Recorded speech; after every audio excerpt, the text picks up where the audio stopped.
Hello, my name is Blake McIntosh. I'm here with the Sociology 299 class, also known as Special Intro Topics, Sociology of Comic Books. In this class, we go over the history of comics, how they affect society, and vice versa. Today, a big issue that we're going to be looking at is the Comic Book Legal Defense Fund. We're going to go over what it is, how it came to be, some of the things that they can do, their goals, their aims, what they've done in the past, and most importantly, what you can do, not only to help the Comic Book Legal Defense Fund, but how you can make a difference in the censorship of comics to come. I hope you enjoy.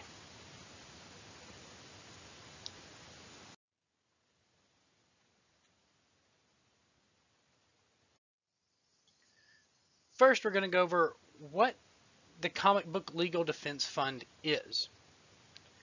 The Comic Book Legal Defense Fund is a nonprofit organization, and their aim is all pointed toward the First Amendment rights, mainly in the art of the comic books.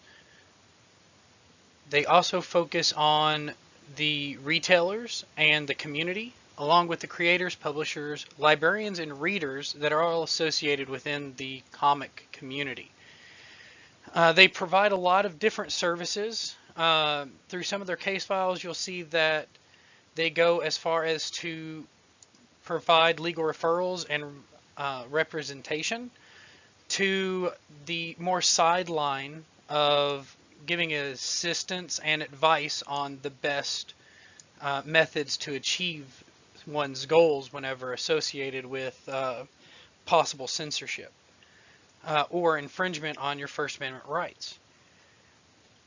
The biggest thing that the Comic Book Legal Defense Fund does, I believe, is their education. They hit on all the things that have happened throughout the entire history of comic books and how the different events through the past have caused censorship and more freedom of speech within our comics and the freedom of art. We'll see how the education is a big importance to the furthering of the goals. The Comic Book Legal Defense Fund is, number one, the First Amendment. Next, we see the Comic Books Code of Authority. This came about thanks to a psychiatrist known as Frederick Wortham. He had published a few books before this, and Stan Lee points out in one of his interviews that he considered him a very good writer until this came out, and it was a book called Seduction of the Innocent, and it focused on how comic books as a whole they were turning the youth of America into juvenile delinquents. He focused on a lot of the common denominators and such that anyone could do in any circumstance to find the results that he wanted. But he was so prominent in society, a lot of people got behind him and believed everything that he said. So they come up with this idea to where we don't have to get rid of comics, we can just monitor them. We can take out the bad things and keep the readers happy, and we can keep the people that make these great books employed. So in 1954, after the craziness of the Seduction of Innocence hit, they came up with this Comic Books Code of Authority, and they monitor anything that has to do with things like violence, sexuality, seduction, suggestive references, drugs, anything that might upset the most conservative of people. Um, Stan Lee points out in one of his interviews that a piece of art got sent back from a panel where a gun had fired, and the only thing visible in the panel was the gun itself, the puff of smoke showing that it had just fired, and lines indicating the trajectory of the bullet. So these indicators was just saying, hey, this gun just shot. The comic book code of authority sent it back to be redone, and whenever they asked why it needed to be redone, they said the puff of smoke was too big and it made it look too violent. So they redid it, made the puff of smoke smaller, and it passed and got this great approval that you see up in the top left hand of this screen. And any book that was going to be published around the mid to late 50s and throughout most of the 60s and 70s even, had to have this stamp that you see, or it wasn't considered good enough, and the publishers were afraid to do anything with it.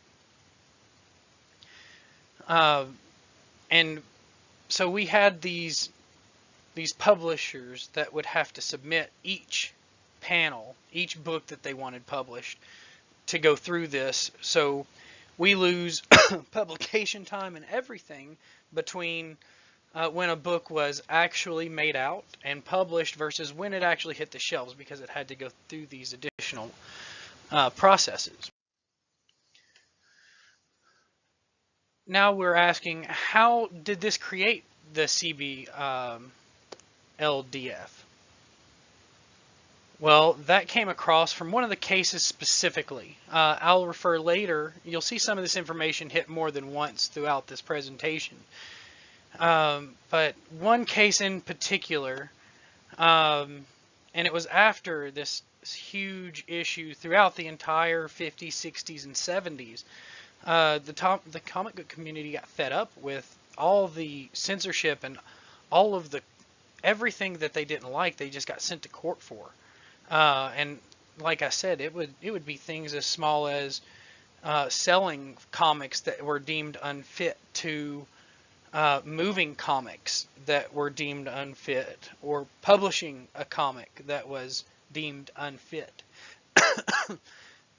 The comic book community was frustrated, and in this specific case, they came together and they raised a profit of $20,000 to be applied to the defense of this this specific case, and it was placed into an account that they called the Comic Book Legal Defense Fund, and that's where the name came from, and it stuck.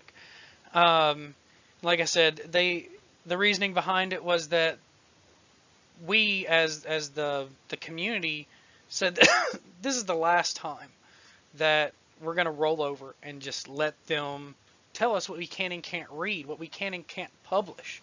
So we're going to fight for our rights and show them that the First Amendment means more than just what we can say. It has to do with what we can draw and what we can read. And ever since this case hit, the Comic Book Legal Defense has served through all types of battles with the legal side of the censorship in the comic book world.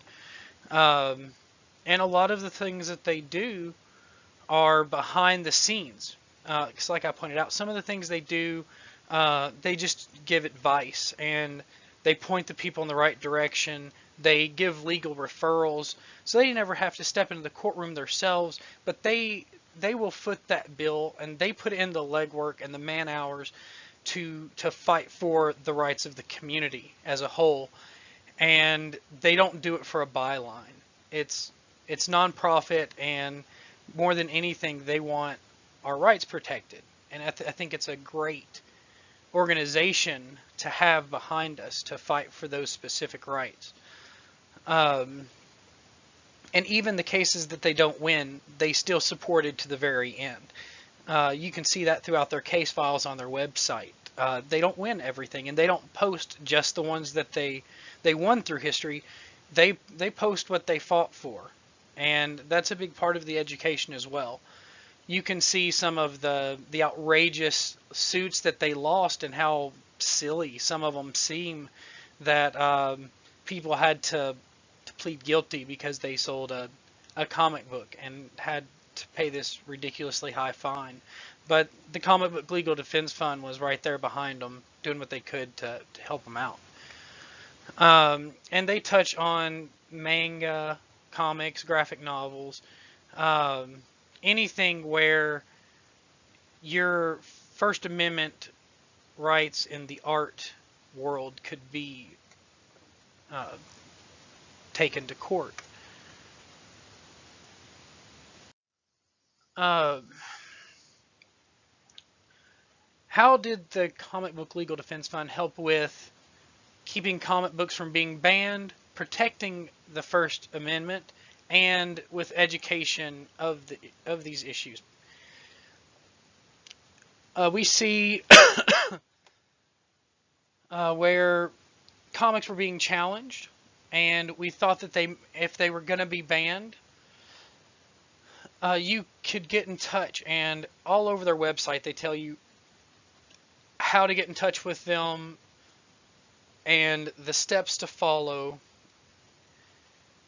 And so by keeping, what they did to help from keeping books banned was they would support anytime someone called them, or if they seen something that needed their attention, they would provide those services where they gave advice, or they gave legal referrals, or they provided representation themselves to fight for this. And again, the biggest part of it is the education, so I'll get to that whenever we hit that part of it. They protected the First Amendment rights. I added this picture because I thought it was great, because it does guarantee artistic freedom, and that's what they were taking from us. It's not a privilege, it's a right, and that's what they were turning it into. They were turning it into a privilege that we could draw what we wanted to. It turned more into we could draw what they allowed, and that is communism. That is socialism. That's all these things that we can name off: dictatorship, absolutism, anything that you want to call it, except for democracy. And the whole point of that First Amendment and the Bill of Rights is to say that things that are in that aren't privileges. They aren't things that we have to work for and earn. It's a guaranteed right. And I thought that this picture pointed that out better than any amount of words that I could have found. And it's also written as a comic with our artistic Lady Liberty and the thought bubbles. And on the side of education, the Comic Book Legal Defense Fund has something called the Defender. It's a magazine. It's a free quarterly magazine that lets you know what's going on in the comic book world. It points things out. You can sign up for it and get all this information constantly. Because like G.I. Joe said, knowing is half the battle. And it's going to give us so much more to be able to have the information. And touching back on the education part of keeping books from being banned, by telling you what the issues with banned books are, and by letting you know that it's your right to read that. That's a big part of it. If someone doesn't understand that their rights are being infringed on, they will never fight for them. So the Comic Book Legal Defense Fund fights for comic books and the censorship. They fight for your First Amendment, and they do it all through education. Through the history of comic book censorship, I pulled from their website parts 1 and 2, which takes us up to the beginning of part 3, where the Comic Book Legal Defense Fund was formed. At that point, I went ahead and cut it off, but it takes it all the way up to present day, and they go through 6 different parts. I just wanted to touch on each one of these parts separately so that you could get a little bit more information. Seeing from the beginning, they call it born to ban, and they point out that from the beginning, since books were written and since the intellectual have spoken, words have been banned. We have philosophers that were put to death or sentenced to prison. We have all these intellectuals throughout history that have been prosecuted for saying what was on their mind, and they burned books. And they pointed out in the banned books, the born banned section, that soldiers were coming home from Germany, where all these books were being burned by Hitler and his regime, saying that this content was not going to be read by his people. And we come into the US where we're free, and we see the same things. We see people burning comic books because their community or their leadership doesn't approve of them. I thought it was funny when Stan Lee talked about this part of it. He said that kids would go to these, and their parents told them what they had to do and everything, and the kids would take the comic books that they didn't like and they would throw them on the pile to be burned, and they would keep all the comic books they like and they would hide them. So imagine walking into your kid's bedroom, and instead of seeing a pornography slide or a Playboy magazine under his bed, you found a comic book. So that's some of the stuff that we see back in those times. And they moved up. They labeled this a failed attempt because it was formed in 1948. This was their first attempt at what later became kind of the comic books code of authority. These were people that came together and tried to make rules, kind of following the same lines that the movies did, and kind of gave it a rating system. It didn't hold up very good. Then, excuse me. Then we hit 1954, where this great psychologist said, "This is what is wrong with America. It's all these comics," and it just falls downhill from there. We see some of the greats just fall, and we see comics completely shut down because it was so hard to keep within this code. And it's also known as the Code of Silence because so many comics were brought down for what they have written down here as the dimmest of readers. The words horror, terror, words like that weren't even allowed to be printed because they were too violent.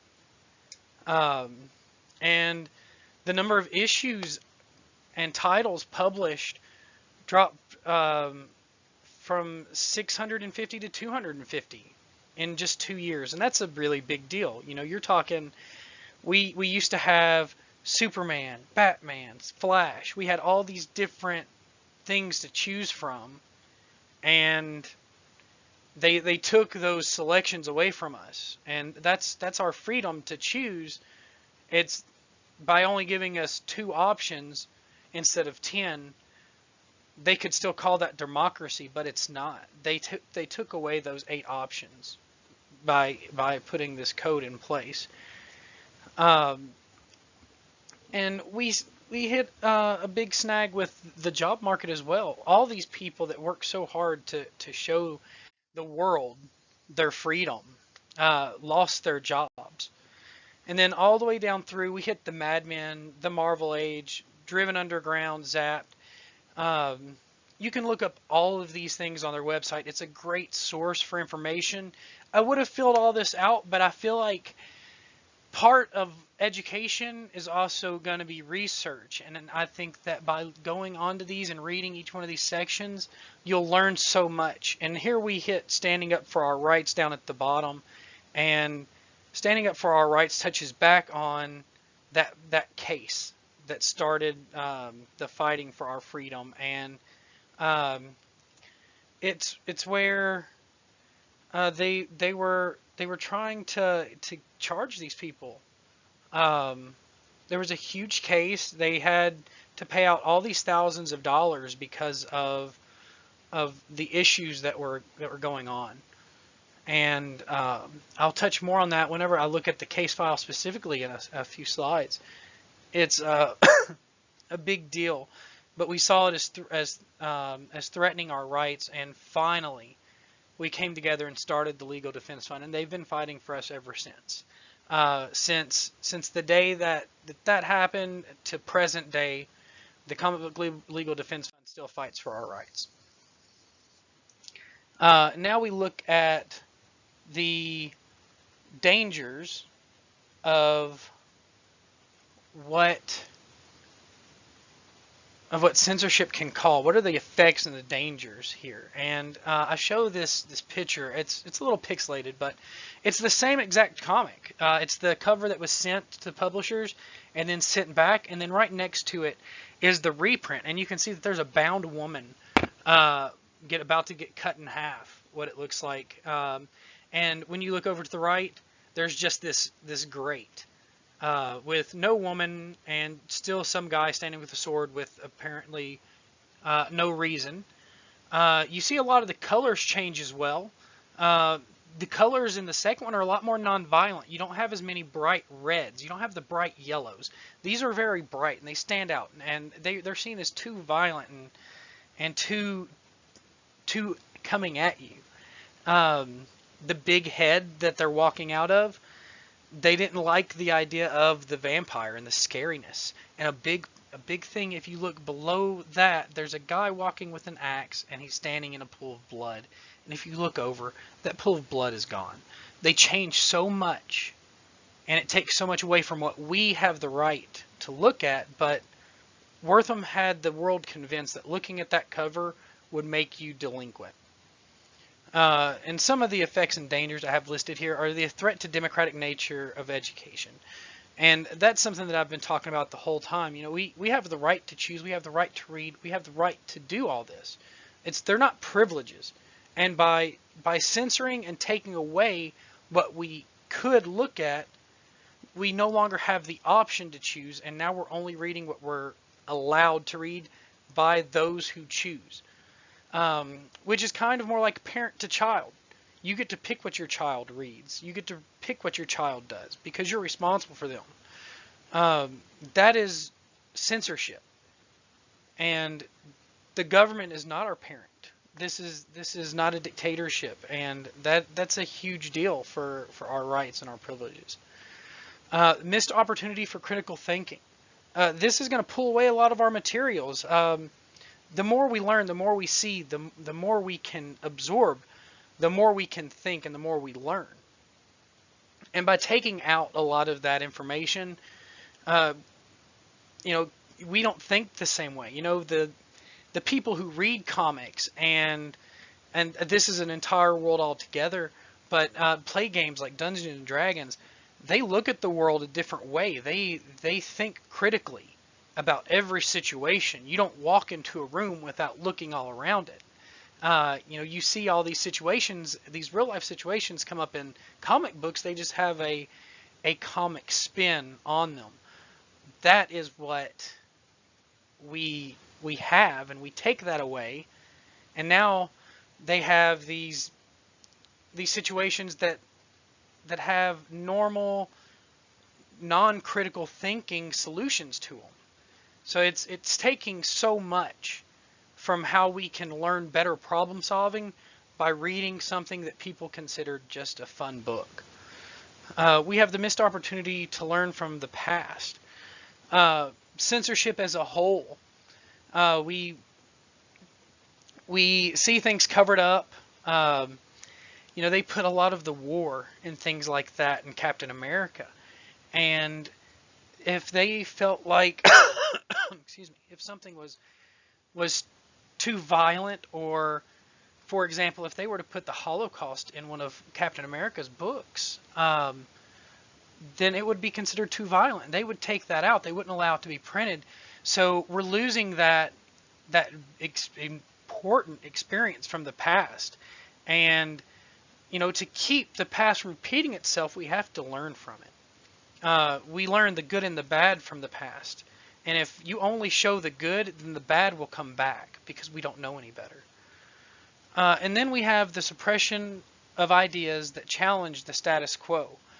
We see this a lot in other countries, specifically China and North Korea, where, and we saw this with the Nazis, they challenge any books that challenge the political philosophy, anything that gave you the right to think and to question why, they would get rid of.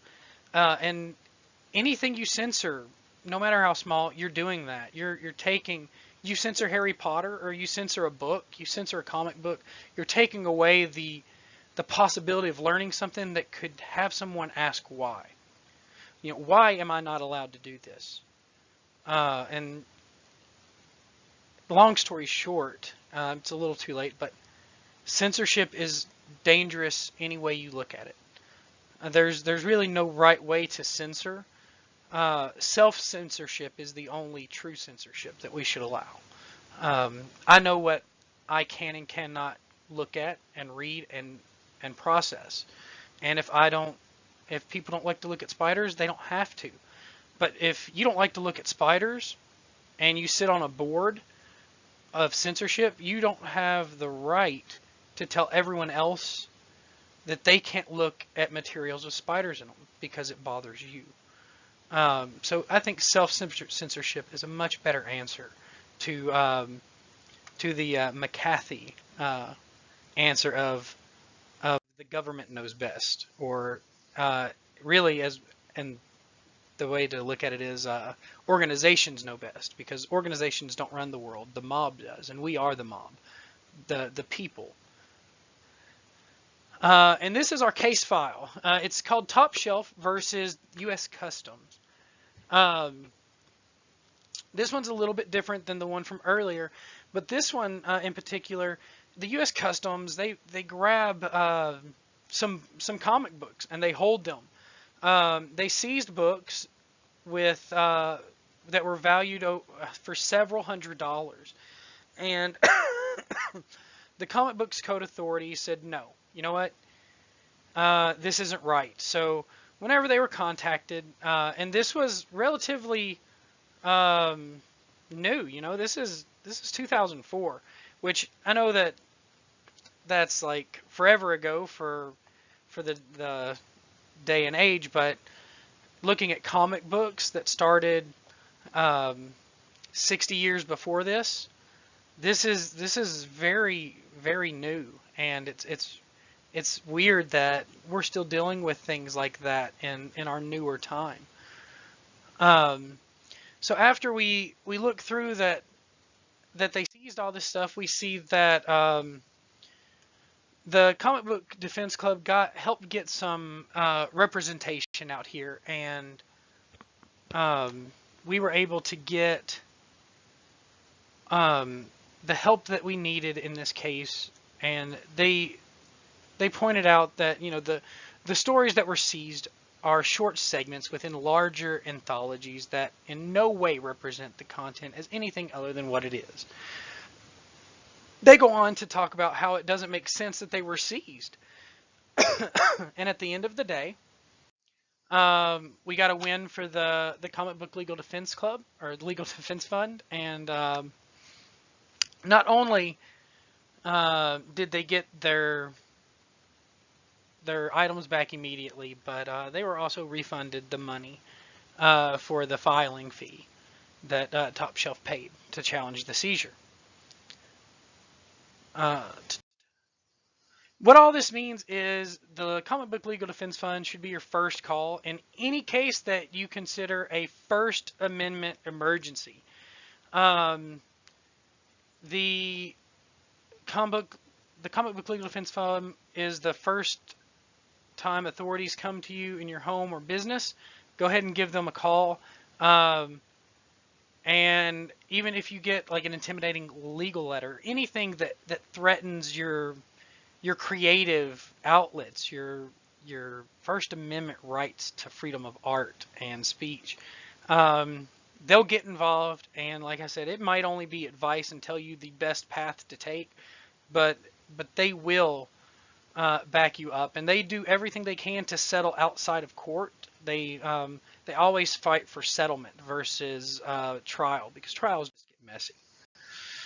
And this is what the site has for how I can help. And you can look on there, get educated. That's really the best way that you can help. Learn, figure out the best things to do. Volunteer. Go out into the community and spread the education. Of course, there's always monetary contributions, but they don't expect that. Sign up to be a member. Get their magazine. Learn about the issues. And they even say you can make contributions of original art, rare comics, and other tangible items.